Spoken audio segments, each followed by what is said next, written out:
Hello guys, আজকে আবার চলে আসলাম আপনাদের মাঝে একটা ভিডিও নিয়ে।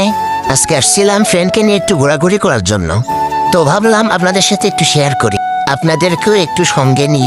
সারাটা দিন মাদ্রাসায় বসে থাকতে থাকতে অনেক বোরিং ফিল করি, তো আর কি সেই জন্য বেরিয়ে পড়লাম বন্ধুটাকে নিয়ে।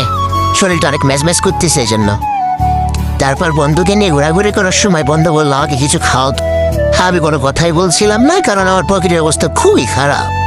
তো গাইস, আমি কথা দিচ্ছি যেদিন আমার টাকা পয়সা হবে সেদিন আমি একা না, আপনাদেরও সঙ্গে নিয়ে খাবো।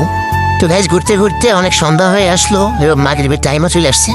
তো ভাবছিলাম পাশেই কোন একটা মসজিদে নামাজ পড়ে নেবো আমরা। আসলে ফ্রেন্ডের সাথে কাটানো যে মুহূর্তগুলো, এগুলো আসলে ভোলার মতো না, এই কারণে আপনাদের সাথে শেয়ার করলাম। তো আমরা নামাজ পড়তে যাচ্ছি, আর আপনারাও নামাজ পড়ে নেবেন আজ এইটুকু। তো সাবস্ক্রাইব করে দিয়ে পাশে থাকা বেল আইকনটি বাজিয়ে দিয়ে পাশে থাকুন। পরবর্তী ভিডিওতে দেখা হবে ইনশাল্লাহ।